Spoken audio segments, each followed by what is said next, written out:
everybody, and welcome in to another episode of the Couch GMs podcast. It's Thursday, June 19th, 2025. I'm your host, George Kurt, joined by the one and only Cody Roadcap. If you're watching us, you can see previously recorded up in the top. So if your eyes are watching us live on Facebook or YouTube, we'll still be here to answer some comments, but you're not going to hear from us here on the show. But Cody is over on a big island somewhere, maybe getting sunburned, definitely with the big hair. The beautiful hair you have there blowing in the breeze. How you doing, Cody? I'm doing great. I have my mind set on the ocean, set on the water, and I'm just trying to power through some fantasy would you rathers before vacation can start. Yes, sir. Make sure you don't get too distracted by that ocean breeze in your head, or I might have to slap you back into reality for a second here. Nah, well, I'll be back next week, live and in person with everybody. So we'll be looking forward to that. But we got a great show today, so we shouldn't hold back. Yes, sir. Make sure you're following us on Facebook, X, Instagram, TikTok at The Couch GMs, catching us at 6:30 East on YouTube and Facebook. Most of the time live. Like I said, this time it's not, but it's all good. We're going to play a game today, Cody, like you mentioned. Why don't we play some Would You Rather? Would you rather? I don't know. Would I? I don't know. Answer the question. That was good. So what we're doing here, we figured after we did our guys and not our guys, we should look a little bit wider into the fantasy landscape for this season. So Cody and I went through, picked out some very interesting debates you're going to have when you come up on some picks in your fantasy drafts. And him and I are going to discuss who we would take out of the group or pair in fantasy drafts as of middle of June in 2025. Yep, basically how it's going to work. We have, I believe, 12 scenarios. Most of them are one person versus this person. Some of them have a little bit more. We're going to alternate who proposes them. We're going to have a little bit of conversation, fun debate back and forth. That's how it's going to work. No right or wrong answers, just thoughts. And like George mentioned, he'll be in the comments. So if you have some thoughts in there, make sure you drop them there or shoot us a DM and tell us why we're completely wrong. But I feel like with this segment, there's no place other to start than would you rather pick 101 in fantasy football, Ja'Marr Chase, Saquon Barkley, and I'll even throw in an other if you want to, but we can stick to the mindset of the two that we're at. I think Ja'Marr Chase, Saquon Barkley is going to cover 98+% of the fantasy community, at least at this point. I mean, Bijan has passed Barkley in ADP. I don't know if you caught that, at least in standard scoring. So, not in my mind, but I get it. Not mine either. That's why I didn't include him or didn't even think we should include him. But that is currently he is there. I don't know if the Madden curse maybe swapped that around or whatnot. But for me, it is Ja'Marr Chase or Saquon Barkley. 101, George is on the clock. June 12th when we're recording this, 19th when it's aired. Who are you taking? So interesting debate because you and I differed on this. If you remember way back to Pro Bowl week when we did our way too early mock draft, and I took Ja'Marr Chase and you said I would have taken Saquon Barkley. At this point, I'm sticking to my guns and sticking Ja'Marr Chase. I think there's touchdown regression to come from Saquon Barkley. There's probably yard regression to come from Saquon Barkley too, if we're being honest. And Ja'Marr Chase, while there could be some regression there as well, that offense is still going to be clicking on all cylinders. I have zero doubts that the Bengals offense is going to be fantastic.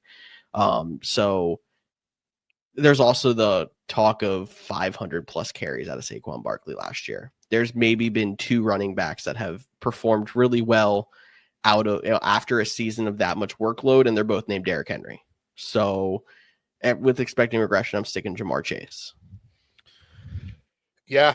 I mean, back when we did that, we had more of a debate than we're going to have now, but you've kind of talked me into it. I would take Ja'Marr Chase at this point. I tend to lean wide receivers anyways. That's kind of my motto when it comes to fantasy. I've been a big proponent for years of the no running back strategy. And I think if I had the 101, I would continue that strategy and take a guy like Ja'Marr Chase. The one positive I would give to a guy like Saquon Barkley is he doesn't have to rely on anybody. I mean, you can say the offensive line. Ja'Marr Chase has to rely on Joe Burrow, and he's had some injury concerns over the last couple seasons himself. And if it's not Joe Burrow throwing him the ball, it's okay. That definitely takes Jamar Chase down a knock. And I think you hit it on the nail. I think both these players are going to have some sort of regression. Like Jamar Chase was Triple Crown last year. Saquon Barkley had 2,000 yards. Like there's going to be a regression for both. But I think Jamar Chase will be the one that ends up closer to his stat line than Saquon Barkley. And that's why I'll give the edge to him. Can I add a bonus question in here? Of course. It's our show. We do what we want. All right. So saying those things, saying all the experience we've had in fantasy football, I mean, I know I've changed my answer on this over the years. Would you rather pick 1 or pick 10? Oh, bonus. I'd have to look at the full ADP list. I probably would say I tend to lean the back half of the draft just in general. Although I did in our league of record make the championship last year, taking Christian McCaffrey 101. Which is impressive enough, so is this. So I think that's where I've said before, like you don't win your league in the draft. So I think you can manage everything. But I've talked about this before, how I would look at it. I don't know what just happened. George just lost power as we're recording right now. So I'm going to take a brief pause and see if I can get him back. And we're back after some quick technical difficulties. Sorry about that. If you were watching along, I don't know what happened. and the super zoom into my face in the middle of the two boxes, it was just a mess all over the place. But back to George's question of pick 1, pick 10. And I said, typically I lean towards the end. Some years I think the value is at the top of the draft, but what I highly would recommend, and this isn't really an answer 1 or 10, I'll give one after this, but look at the top guys, whether that's, in this system, Jamar Chase, Saquon Barkley, Bijan Robinson, and then however it goes, and find that break point of where you think the tier ends and aim for that spot. So you're going to get at least one of the guys in your tier 1, and then the closest circle back around. Maybe it's only 4. I know last year it was 7 off because Justin Jefferson was going 7, and that was kind of the break point. This year, I think I would probably lean pick 10, just because I think there's some more value there. Like Jamar Chase or double up with Christian McCaffrey, CMC in 10-man leagues.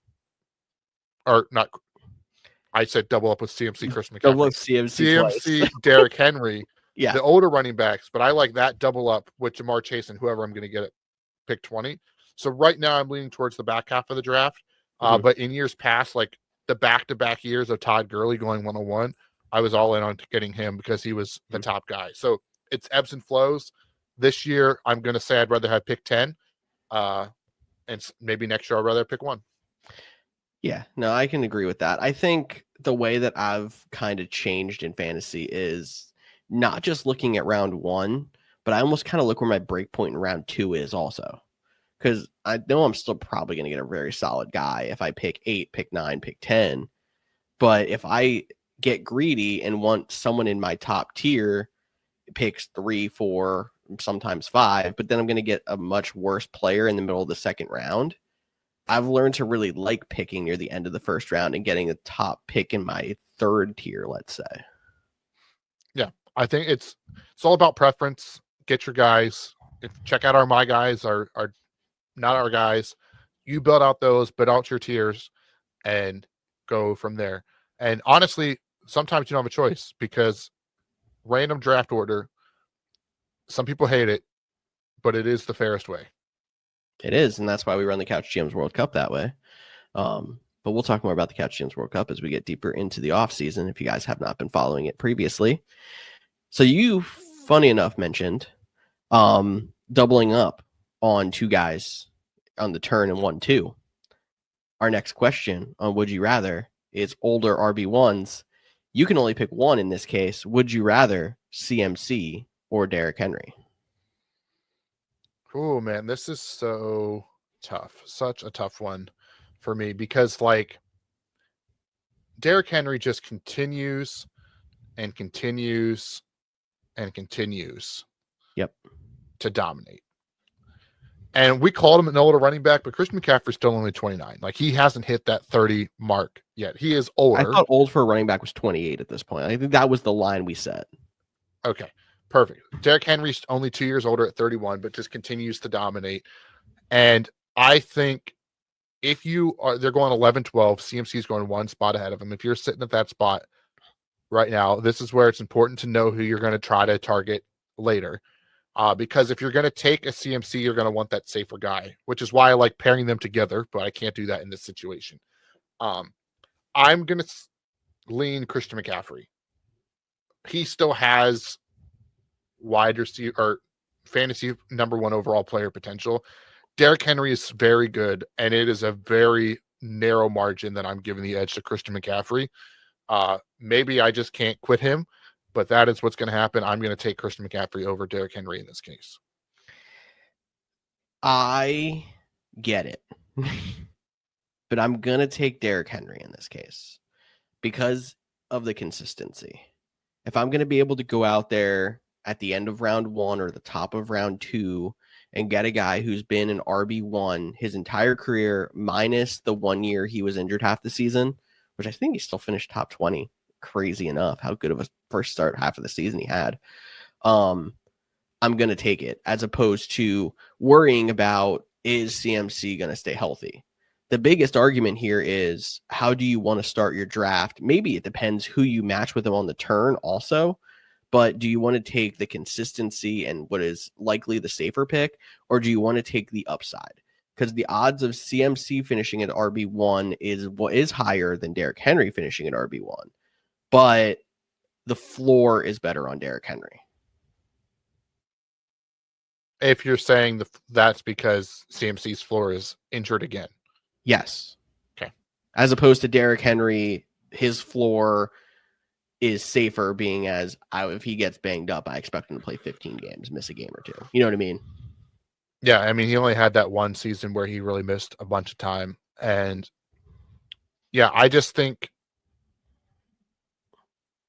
Christian McCaffrey has the slightest edge for me because of still having the upside, slightly younger, still like the top offensive weapon on his team.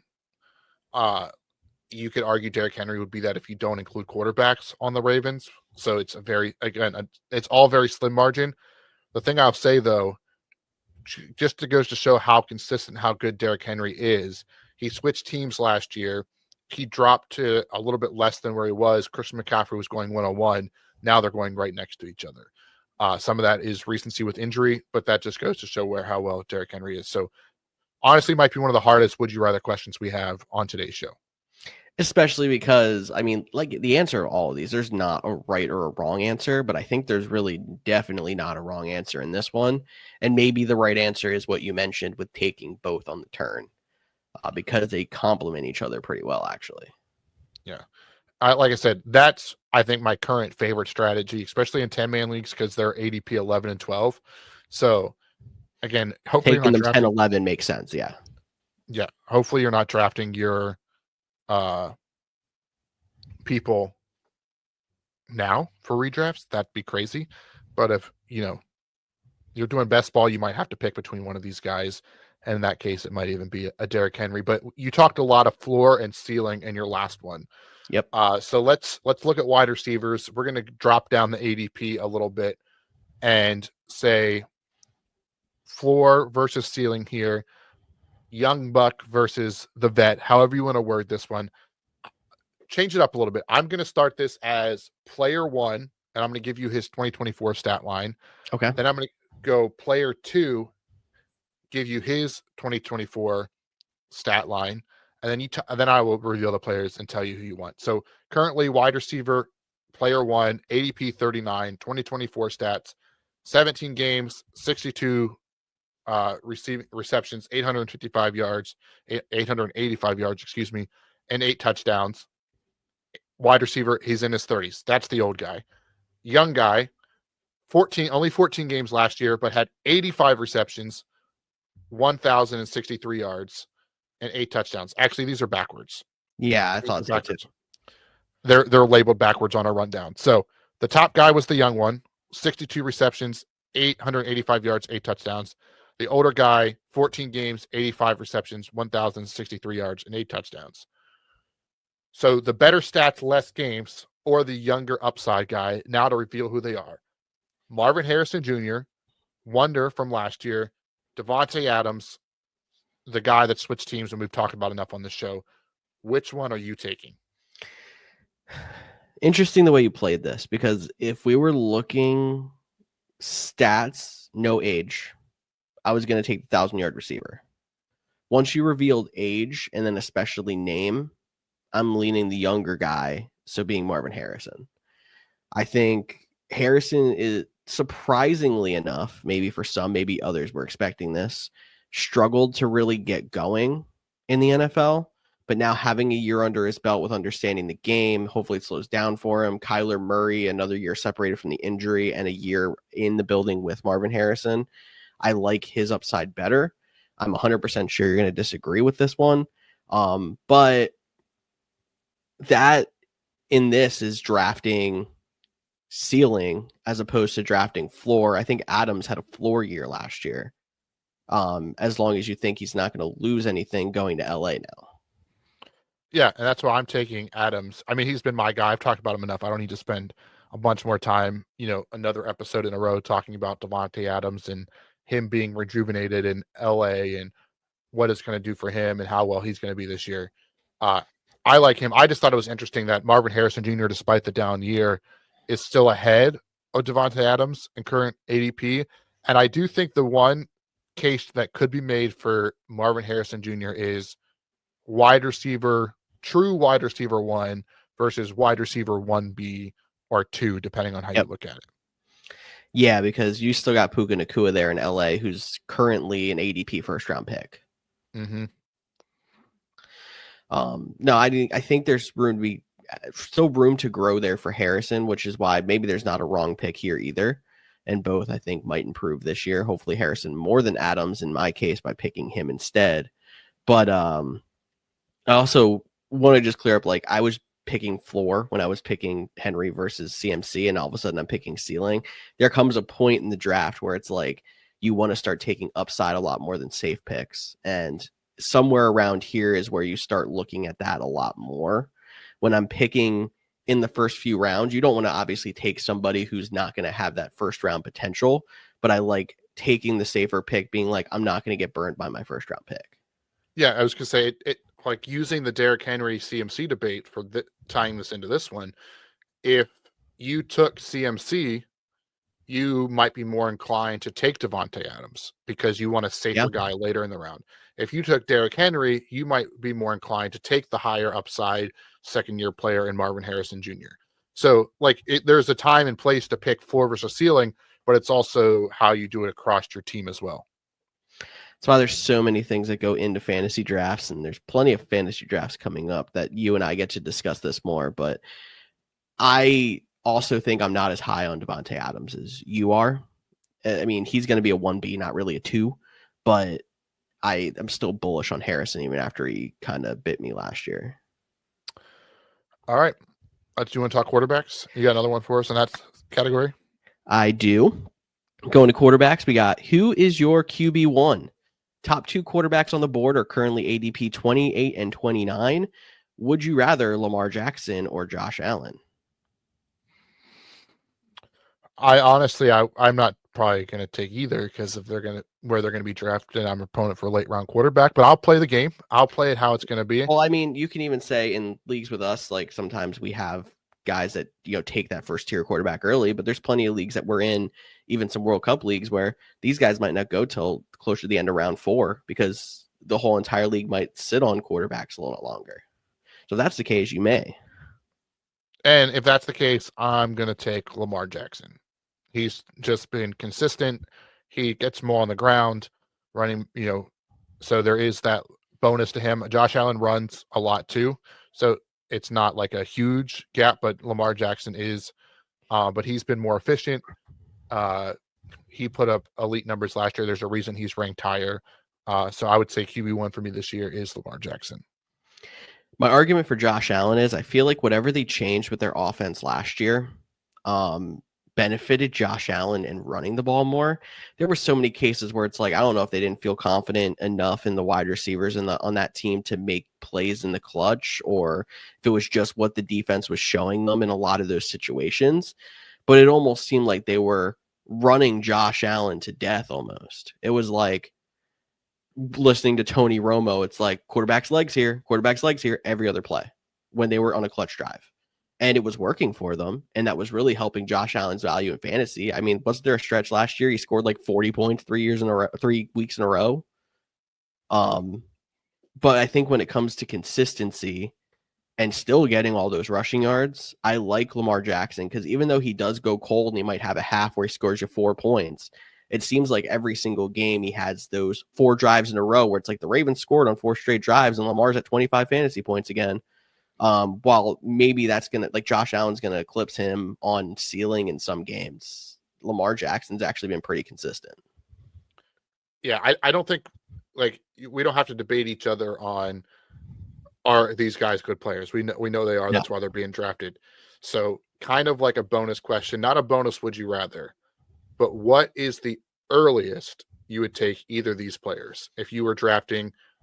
And we'll say standard, like half point PPR, standard roster, so not 2 quarterbacks, because that just causes all the ADPs to change. Yep. And we can use the basis of 10-man league, so you can kind of gauge the, like, is that 28, 29 kind of where you're at, or would you even be okay taking them with a high second round pick? No. I think around that 28, 29 is about where I would want to go, because I want to be able to, in this case, if you're taking them around there, you're picking, say, like 9, 10. You're getting your 2 good guys on the turn. You can pair them with a quarterback you hope gives you an edge, and then still go back and get either a running back or receiver at the top of round 4 to complement it. I don't really like taking them higher in round 3 because you're waiting so long to get somebody else in round 4. I think your team's more well-rounded by, making it max, taking them there at the end of round 3 or the beginning of round 4, which, again, that probably means, like you, I'm not going to have them on as many rosters, but I think the ADP is actually pretty accurate for them. Does that change if you move to a 12-man league where they're going the end of round 2, top of round 3? Would you take them in round 2 at that point as your second player? Like, say you had pick 5, so that's like the 17th pick. I would probably avoid them more at that point, being as position players come at such a premium that I don't know if it's just me or not. I feel like in 12-man leagues, I stick a lot more to skill positions early in the draft, push tight ends and quarterbacks down even more than I usually do in a 10-man. It's also hard for us because we're both pretty adamant on take your quarterbacks late. Like, there's because of the value.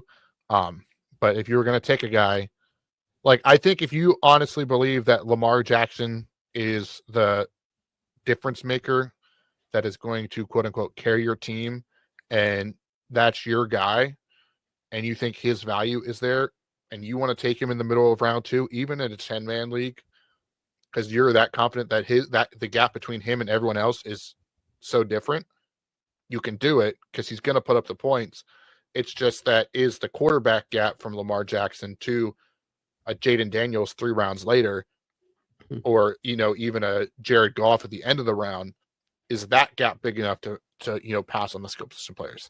That's the mindset and the calculations you have to make when you're doing these drafts. And we're going to be here to talk you through all of that. And as you'll see it as we do some live drafts in the upcoming weeks and get you ready for the fantasy football season. So we talked about older running backs. Now we're going to talk about 0 running backs, which is a strategy that I love to take. And this is exactly why.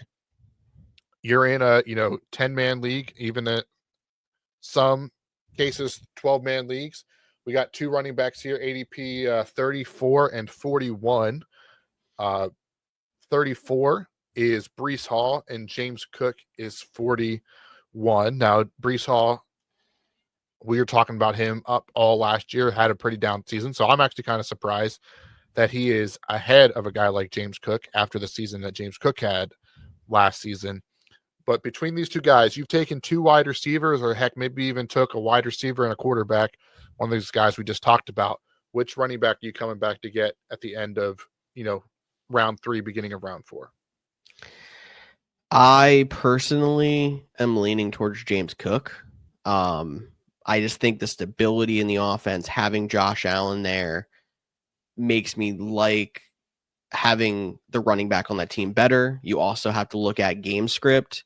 The Bills are going to be up on teams that benefits the running back getting more carries. It depends on how much you like Justin Fields, I guess, on how confident you are in the Jets having any of those situations this year. If they don't and they're playing from behind more, Hall's going to get involved in a lot of cases. He's one of the best players on that team, but I think that hurts the ceiling a little bit. He's still a solid 0 running back strategy RB1, but I like Cook better. Yeah, I think I would take Cook over Breece Hall. I think Breece has a higher upside. I really still think he has the higher upside. So if you're going to just, you're going to take a flyer, and when you're doing 0 running backs, that's kind of because you already punted on the top guys. So if you ask me between Breece Hall and James Cook, I might be switching my answer live as I talk this out. Which one has the higher chance of finishing as a top 5 running back? I think would be Breece Hall out of James Cook, just because of opportunity and whatnot being there. I'm going to switch. Thought I was going to say James Cook, but last second I'm switching to Breece Hall. So you're not worried about the RB17 finish last year versus James Cook's RB8 finish? Again, it's the higher upside.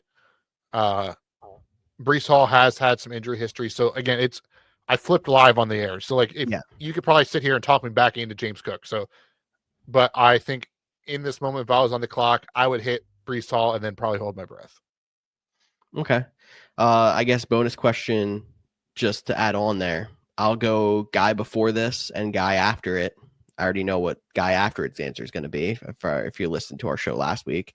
Chase Brown and Alvin Kamara. Would either of those rank higher than Hall or Cook? I think Chase Brown being higher is I really like Chase Brown. I know it's like that's another Bengals guy. It's the running option. They want to throw the ball around, but he gets some work in the passing game. So I think I would take Chase Brown over both of them. But I'm how much higher is he if you have the list up in front of you? Looks like about 3 or 4 picks ahead of Breece Hall. There's a chance that he's going to be out of range if you're drafting 0 running back, because he could be going in round 3. Normally I consider 0 running back. Your RB1 comes around 4. Yeah, I'm also thinking if you're in a 10-man league and Chase Brown is ADP 31 and James Cook is ADP 41, that's almost a round difference. Obviously, you're not going to get those. There's going to be more than 10 picks in between you, but you're almost looking at a round difference between those two guys.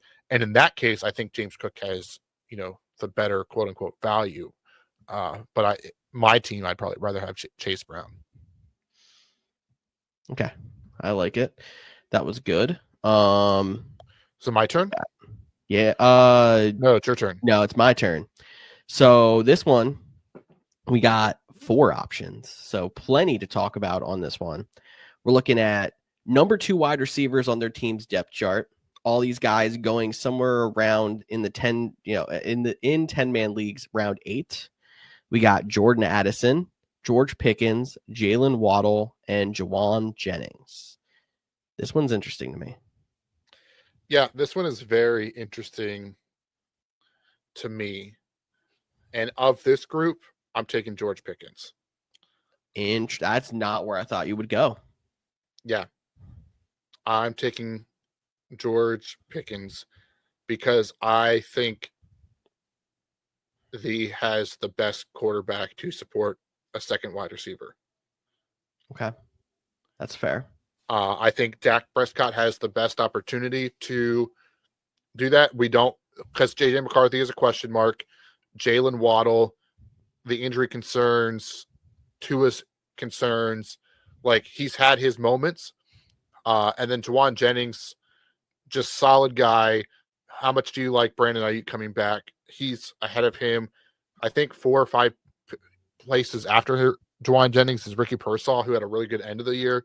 So like that complicates it. Like, is he actually the number 2, or is Purcell past him and he's just kind of that red zone guy? So for me, Jennings was out just because you introduce a third player into that scenario where the other ones, it's a pretty clear top 2 and then a drop off. I think Jordan Addison might be the most talented, but I'm going to say George Pickens is my pick. Yeah, it's a really tough one. I was throwing back and forth. I didn't expect you to pick Pickens. That was a pun. I was not intended. And I was kind of curious if whoever you went with was going to sway me, but Pickens wasn't high enough on my list. I'm not going there. I'm sticking with Jordan Addison. Strongest season last year, even with JJ McCarthy, like you said, he's the most talented, I think, receiver of the group and the least injury concerns. Because you also forget George Pickens had injury problems last year too. And yeah, I can argue he doesn't have he had injury concerns last year, but like Waddle's had injuries all the way back to college. Like Pickens had, a couple bumps and bruises. Addison's had some injuries his rookie year. Like Waddle is just more injury concerned. And then his quarterback, which is a big factor of it, has massive injury concerns, which is why Waddle would be third on my list for me. Mm-hmm. And I wanted to talk myself into Juwan Jennings here because he had a very underrated strong season last year. And we're also forgetting Brandon Ayuk coming off of an injury as well, where like you can argue Jennings, wide receiver 2, he could be getting more targets near the beginning of the season. And if he builds that trust with Purdy, San Francisco rides the hot hand.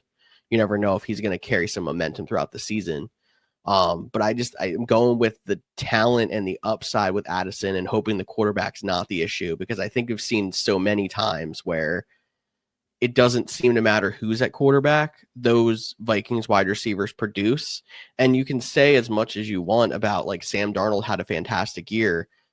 It was one time in his entire career. JJ McCarthy has just as good of a chance of coming out and having a solid season, maybe slightly below where Sam Darnold was last year, even though it's going to be his quote unquote rookie season. Yeah. I think also for me, George Pickens had solid weeks last year on a really bad offense. He goes to a better offense, which, I mean, they do have a new offensive play caller and whatnot, but a better quarterback around him. He doesn't have to be the focal point because there's CeeDee Lamb there. I honestly think George Pickens at pick 73 can be a quote unquote steal at the draft by the end of it. And maybe that's just me going back on my love for George Pickens of him coming out. Like, I know there's definitely the character issues, like the work ethic questions that he gets, tagged with, but I think he's really going to ball out in Dallas. And I think I really like the value of them at 73. There's got to be a little bit bouncing around the back of your head, though, of Steelers receivers going down as soon as they leave Pittsburgh. Oh, for sure. And the fact that the Cowboys haven't had a strong wide receiver 2 for fantasy most of Dak's career. Yeah, I hear what you're saying. As much as I think he's talented enough to carry 2 solid wide receivers in fantasy, it's just there for whatever reason, it hasn't happened. I would then, my counter argument would be, when is the last time they've had a counterpart to to CeeDee Lamb of the caliber of George Pickens? Brandon Cooks didn't have a bad year in his career until he went to Dallas. He's also aging. He was 29 when he got traded there? George Pickens 24, an ascending player. Well, I'm just trying to argue with you. I know, but what I'm saying is like Brandon Cooks and also injured. Turpin had some games last year where he was, the number 2. I guess that was with the backup because Dak was out at that point. Yeah. Like Jalen Tolbert has never, been the guy that they had wanted. He's looked good. Michael Gallup was never that guy, but I guess he was coming off the broken ankle. But Michael Gallup had some, startable years with CeeDee Lamb as a number 2 guy. Well, and then we're going back before that to when they had Amari Cooper there. And was it Cooper and Lamb there at the same time? And it was not the same kind of 1-2 punch that we saw at this point. Yeah, because I think that if they were there, it was very short, and it was just like Lamb's rookie year. I Yeah. don't think they were there much longer than that. I mean, look at, and I know it's a different position, but the number 2 passing option for Dak Prescott, like the last 2 or 3 seasons, have been Jake Ferguson.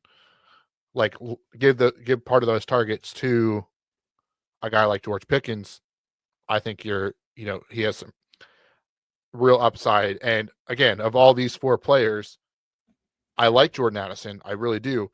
But George Pickens, to me, has the best chance to succeed his value of where you're getting him. Okay. Agree to disagree. I cannot wait for you to snipe George Pickens come August when we draft our league records. We talk about, I mean, we're not going to make an episode on this, I don't think, at this point, but we talk about guys that we're okay with being wrong on every single year. And I think George Pickens is trending toward being one of those guys this year of I'm okay with being wrong on George Pickens. Okay. You're also talking about like round 7. Like, yeah, sometimes I think when I get into these guys I'm talking about, like my tone, the way I talk about them, George thinks I'm talking about them as like my round 3 pick. And I'm talking about a guy that I'm getting 7, maybe 6 rounds in 12-man leagues. But yeah, so there's always some of that too. But yeah, I think George Pickens be a solid value. I'll stand by that. Cool. Water bet. Still not from the fantasy football. Water bet. All right. Sounds good. All right. Was that mine or yours? I don't even remember. That was mine. You're up with another quarterback position. Yeah, so we did the top quarterbacks, and we both were like, hey, draft some later. So let's talk some mid-tier guys. Player, ADP 55, 57. Same scenarios I did with the wide receivers. Let me read you some stats, and then we'll compare them, because I think this is interesting. First guy, quarterback, ADP 55, 3,928 passing yards in 2024 with 26 touchdowns, 11 interceptions, and 293.5 fantasy points. So that's the key one right there. Okay. 2 spots later currently is a guy that had 4,500 passing yards, 41 touchdowns, 16 interceptions. So that might give a hint of who it was, but 381.8 fantasy points. So we're talking about a guy that had 90 more fantasy points, approximately, more than the guy taking 2 spots ahead of him. Now, if you're playing at home, you might already know by now, but the guy currently at 55 with the 293 fantasy points in 2024 is one Mr. Patrick Mahomes. Baker Mayfield is 57. If you listen to last week's episode, you probably know where George is going to go with this one, but George, take it away anyways. And before you even said names, I knew exactly who ADP 57 was with the 4,500 passing yards, because not my guy at quarterback is Baker Mayfield. So my answer is Patrick Mahomes.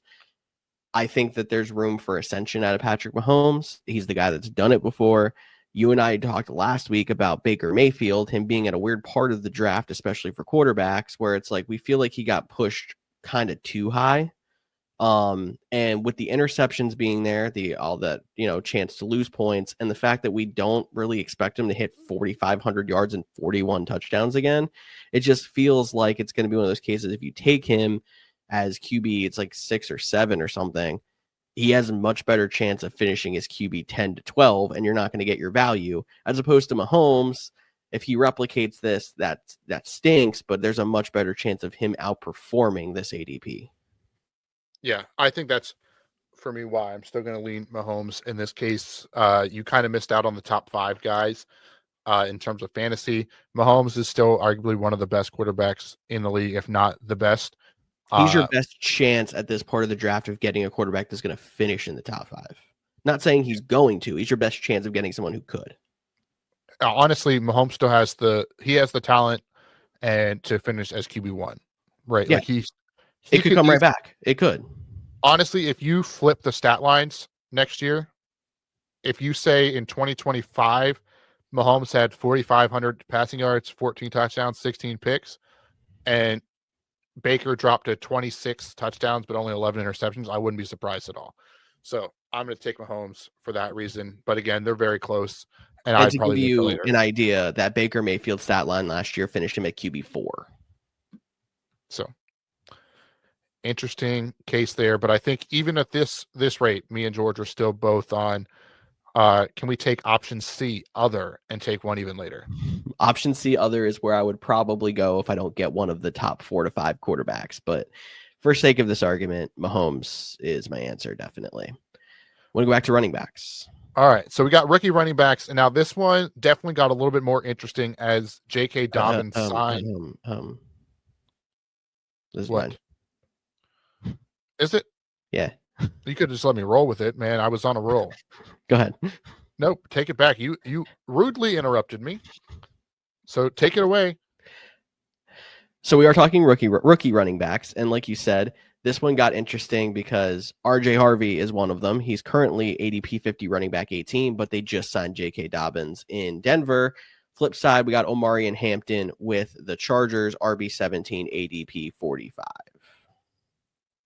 Yeah, and I think this one is an interesting case. Now, we talked about this on last week's show. I don't see too much of J.K. Dobbins infecting too much of RJ Harvey, just like I don't know how much the presence of Najee Harris affects Omarion Hampton in terms of redraft. I think they are ordered appropriately. I think this is the order that you should take them in. And RJ Harvey could end up being the better redraftable running back because Najee Harris has a better season than J.K. Dobbins. Like, I do think there is that factor of it, but I would still take Hampton in this case. Hampton wants to, Jim Harbaugh still wants to be a run-first team. Much as Sean Payton likes the running backs, they like to throw the ball around. They have Bo Nix. I think they're going to do that. So give me the guy that's being drafted higher, just a few spots, in Omarion Hampton. So as much as we like to make our own decisions on these things, and it's good to think about it in your own head and, look at how things have gone in the past and make your own decisions, there's still a lot to where the consensus group of the public is taking people. And we're not far enough past the signing of J.K. Dobbins to really show where Harvey's going to settle back in on the ADP board. Like, he might still drop a few more spots. And he was already being drafted below Omari and Hampton, which tells me that, like, you're already kind of concerned about him. You're adding in another question mark. I really think Hampton has the edge on this one. How far down does Harvey drop to where you feel it's a better value than Hampton? Not saying Hampton still going to have a better season, but like the value might be, is it a full round where you can maybe take a flyer wide receiver and then come back with RJ Harvey? I know it's very hard to see without seeing a full board, but like, how far is the drop for you to be like back in on RJ Harvey? The first thing that came to my mind was a round. So currently ADP 50, that's round 6 in a 10-teamer. I think round 7 is where I'd feel comfortable. So I think knock him down a round for that question mark. Let me take somebody else that's, at like receiver or such too. Cool. Yeah, I probably agree with that. All right, now it is my turn. And I don't know why I get to talk about tight ends, but because they're your favorite. But let's talk about the two guys that are currently in the top 25 ADP and which one you'd rather have. That one is Mr. Brock Bowers, the rookie sensation from last year that dominated in Las Vegas. And then you have Trey McBride, who had a nice payday this offseason for the Arizona Cardinals. Which one are you going with? The interesting thing about this, taking ADP into consideration, this is for the person that's kind of pick 3, 4, 5 in your draft that would have these guys available at a point in round 2 and a point in round 3. If you're looking straight, I love Brock Bowers more. I'd rather have him. But taking a tight end in round 2 is a very big value. Taking a tight end in round 3, while still a big deal, you're getting a second round pick that's really going to help round out your roster. So it brings Trey McBride up a little bit, just looking at that not quite 1 round difference. But I still think I'm leaning Brock Bowers on this one after last season, being as like he's the person that I'm thinking is going to take the reins as the new Travis Kelce and give you the major 4 or 5 point a week difference over a lot of these other guys, when I'm not quite convinced Trey McBride's there yet. I'm taking McBride. I would take McBride over Bowers. So, wow. I would take McBride over Bowers. I don't know if that's a hot take or not, but I would. It's at least a little spicy. I mean, in terms of last year alone, he only had one less reception. He had 50 less yards, and Bowers had 3 more touchdowns. So that's the gap that we're talking about. 1 catch, 50 yards, and 3 more touchdowns. Because if you remember, it took forever for Trey McBride to find the end zone. I think that number goes up this year. I think he finishes higher than Brock Bowers. It's a new offensive coordinator. It's a new offensive system. I'm not saying Brock Bowers isn't a very good player. He is, but it's going to be a little bit of a learning curve. They just re-upped McBride. I think McBride is just as good of a player, if not, better. I think he's a better receiving option. I like McBride better than Bowers in general, so I'm definitely going to take him if he has a lower ADP. So my argument for Bowers, he had no quarterback help last year.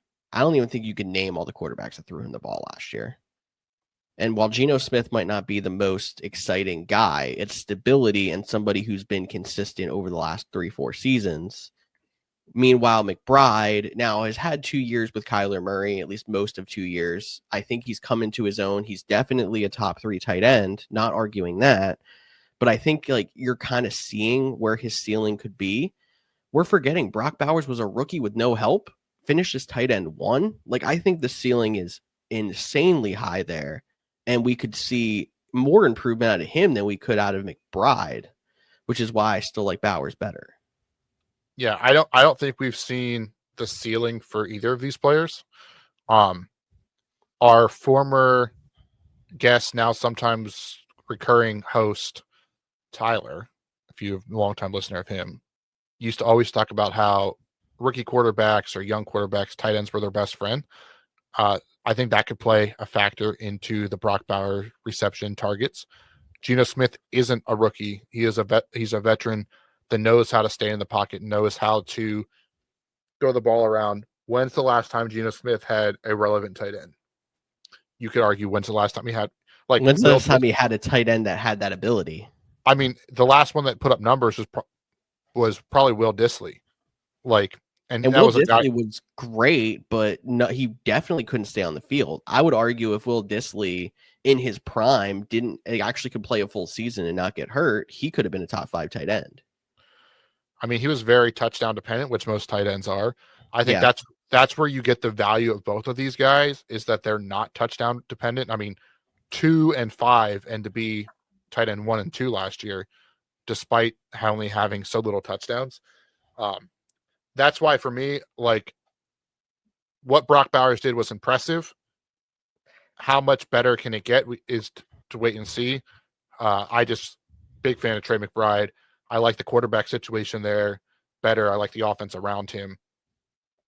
Maybe I just have a soft spot for the Arizona Cardinals. I don't really know, but I'm going to go McBride on this one. Like I said, I would take him over Brock Bowers, and that's probably even bigger take than would you take him 7 picks later. 7 picks later. Exactly. That's the spicy one, but we'll agree to disagree on that one. I think that was a good debate, and I don't think there's a wrong answer in this case. Both are going to be major helps for your team. You just got to make sure you're building the roster around them correctly. Let's move to rookie wide receivers, not named Tet McMillan. I like how we had to add that little. Well, he's going much higher than these guys. So, yes. So look, rookie wide receivers not named Tet McMillan. They have ADPs between 47 and 55. So rounds 5 to 6 in 10-man leagues. We got Matthew Golden, Emeka Buka, Luther Burden, and Trey Harris. Where are you headed here? Bro, I have no idea. This is the hardest one for me to pick. Yeah, this is the hardest one for Vic, which is even funnier because you're the one that proposed this one. I know, but if I'm doing a dynasty versus redraft, my answer is going to be completely different. Even keeper versus redraft, the answer is probably different. I mean, I don't know because maybe one of these guys becomes more than a keeper, but depending on how many keepers you get, I don't even know if I would look at that one. But for me, it's so tough because I talked about on last week's episode why I wouldn't draft Chris Godwin because there's just so many mouths to feed. There's even more mouths to feed in Green Bay with Matthew Golden, who's going the highest of this one, but he was the first time they drafted a first-round pick in forever. Then you have Luther Burden, who I really liked coming out of the draft, but he's been injured. So he's probably off my list. And then you have Trey Harris, the wide receiver for the Los Angeles Chargers, which they needed wide receiver help, but they have Ladd McConkey there. They brought Mike Williams back. So he's kind of down on that depth chart, but you're like, well, Mike Williams has kind of been kind of a bust. Could Quentin Johnson, he's still ahead of him, but could Trey Harris pass him? Yeah. So a lot of question marks here. I think, oh man, I'm between the guy that's the highest or the guy that's the lowest at this point. I'm glad we're actually on the same page there. I'm taking out Emeka Egbuka and Luther Bird at this point. I'm down between Matthew Golden.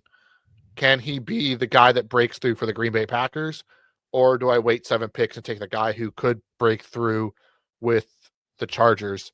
And because of Ladd McConkey, I'm going to give the slight edge to Matthew Golden. Although I think Matthew Golden's an uphill battle fighting behind Jaden Reed, behind Romeo Doubs, and maybe even behind Dontavian Wicks. And that doesn't include Christian Watson coming back at some point from the torn ACL. So that's another factor to play into it. Like, if Watson comes back and if he hasn't fully established himself, like, do you lose a potential guy for a playoff run? Or even if he is, how much does that impact him later in the season? But I'll still go Matthew Golden. I got green and gold repping behind me. See, everything you said there makes sense. But my argument for Golden is everyone you named is not as good as everyone that would be ahead of Emeka Egbuka. But I'm not taking him on my list. But Golden has the shot just because, there's a lot of mouths to feed, but are there mouths to feed that are as good as some of the guys around? I can even argue that Trey Harris has better mouths of feed around him than Matthew Golden does. Oh, it's not get crazy. A little bit of homerism there for you. I love a lot of those guys in Green Bay at wide receiver, but I don't think any of them have really broken away as a guy that demands targets at this point. If they find somebody who is an elite talent, but I don't think we'll jump immediately number one on the depth chart. Maybe. I honestly don't know if they want a number one guy. Like, even the way they rotate players in and out. Like, I mean, yes, obviously when Devontae was there, and that was with Matt LaFleur and Aaron Rodgers, but ever since, Love has taken over, it's been about spreading the ball around versus force feeding a guy. And they still have guys like Tucker Kraft, who that was one of my guys. I think he's going to be a more focal point, more target guy that's going to take away from some of these receivers. I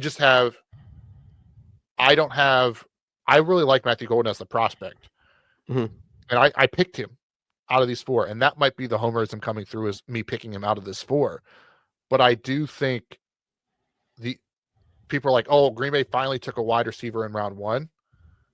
As someone that follows the team and looks into the team, I think come week 1, he's wide receiver 4. And he'll have to earn his way up. So if you're talking redraft, how long are you willing to wait for him to, pass Dontavian Wicks, pass Romeo Doubs? Romeo Doubs might not be the big name, but that is Jordan Love's security blanket at this point. Jaden Reed is their, big play slot guy. That leaves the outside. So it's like Dontavian Wicks versus Matthew Golden for a quote unquote starter role, because most teams play 3 wide receivers at a time, majority of the time. But is the number 3 guy worth pick 47? That's where I have it. I don't know if the value is there for Matthew Golden as much as I want you to be like Matthew Golden, top 12 wide receiver at the end of the year, breakout star, right? We want that. Mm-hmm. I just don't know if that's the real possibility. I don't know if there's a real possibility for any of these guys, which honestly, I would say look at a different position if I was really answering this question honestly. Yeah, honestly, I think a lot of these guys I'm going to be hard pressed to take them at their ADP, but I like their upside a little bit below their ADP. But my argument would be Egbuka is behind Mike Evans and Chris Godwin. Both of them would be wide receiver 1 on the Packers. Luther Burden is behind DJ Moore, and as much as I have a problem with DJ Moore, he's probably wide receiver 1 on the Packers. Trey Harris is behind Ladd McConkey. Ladd McConkey is wide receiver 1 on the Packers. Like, you know what I'm saying about like the talent level around the rest of these guys compared to Golden. Yeah, I think Burden's behind Rome Odunze too, and I don't. And Rome Odunze is an argument if he would be number 1 on the Packers because we didn't see a lot last year. And on the Packers, I don't know if Ladd McConkey is then would be a quote unquote number 1. I think that's a bold statement you just said there.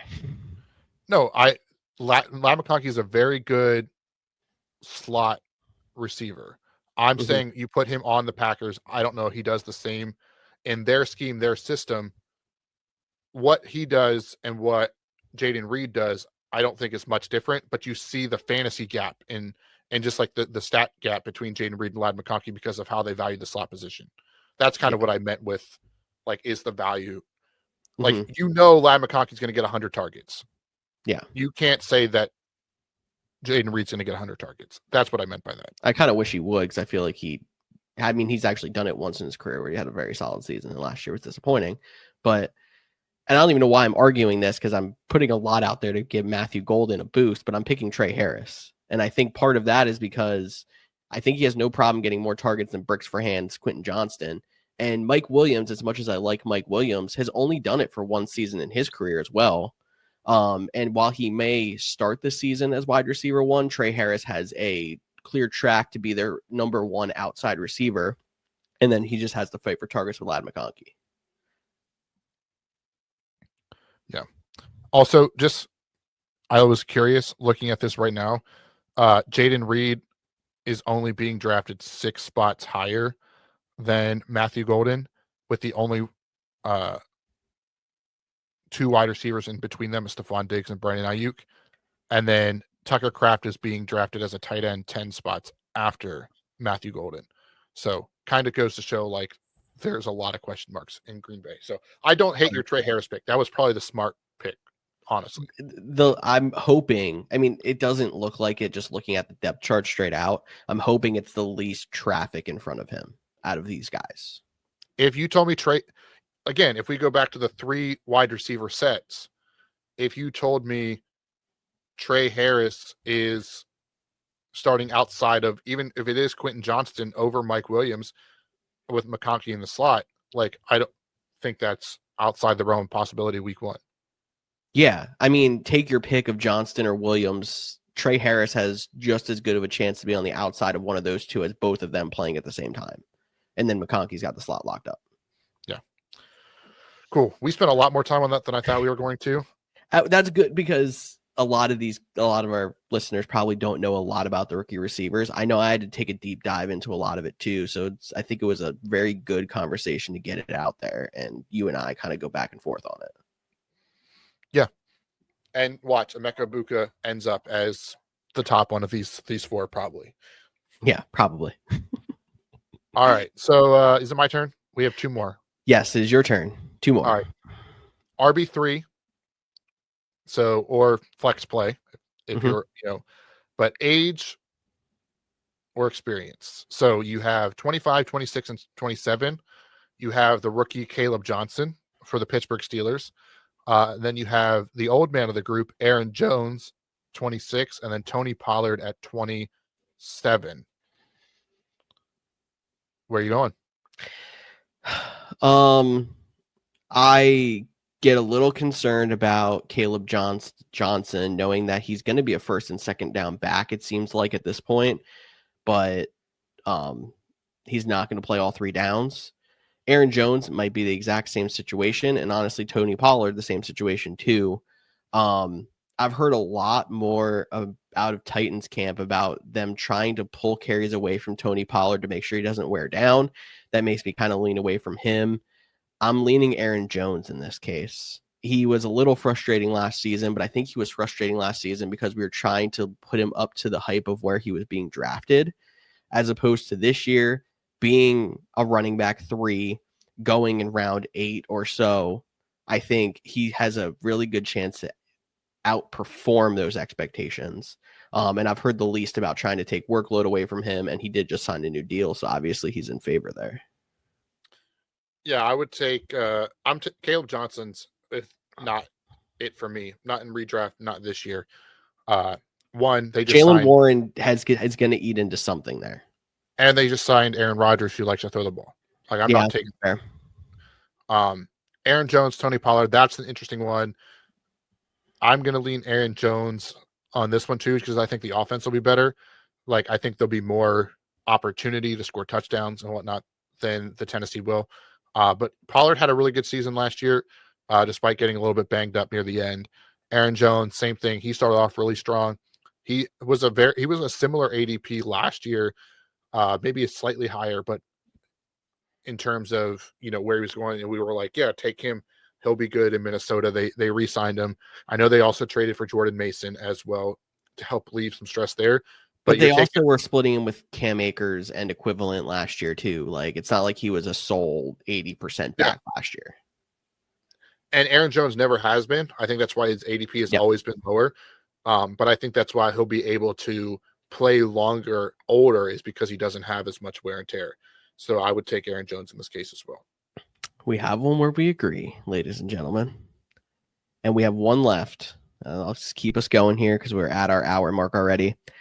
I call this one same faces, new places. We got 2 wide receivers to wrap us up. Stephon Diggs now in New England and Cooper Kupp now in Seattle.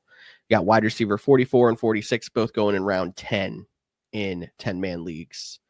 I know low stakes here, but what do you like better? I think I'm going to take Stephon Diggs just because I know he's coming off the ACL, which is a concern.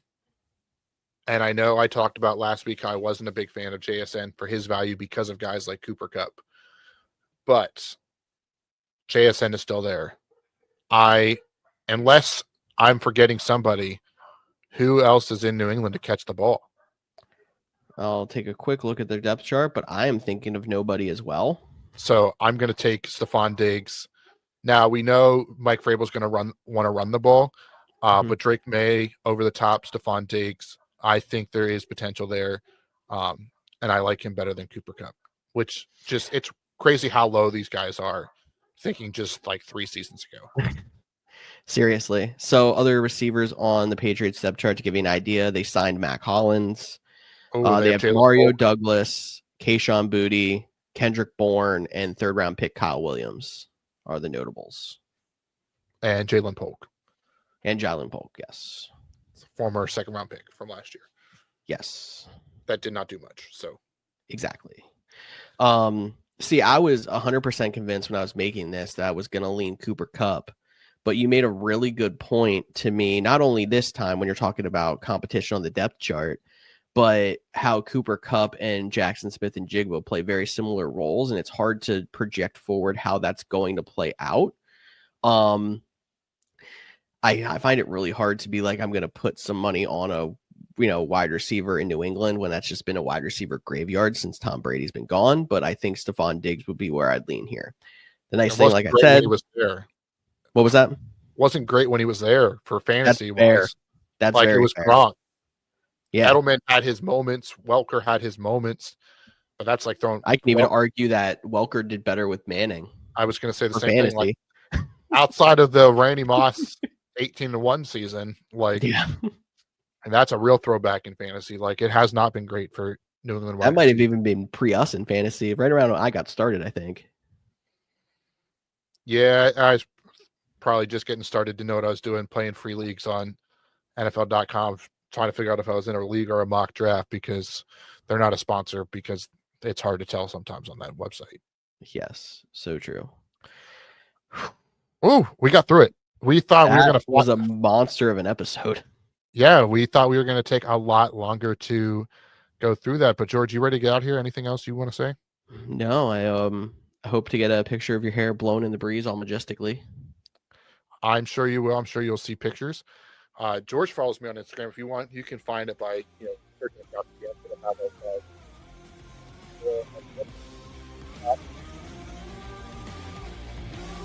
Twitter, X, TikTok, all those good places. Thanks for listening to this one.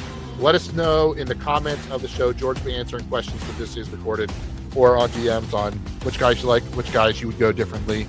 And we got a mock draft coming next week. We've done all the guys, my guys, not our guys. Would you rather? Let's do a mock draft next week. Make sure you tune in 6:30 East on Facebook and YouTube. We'll see you then.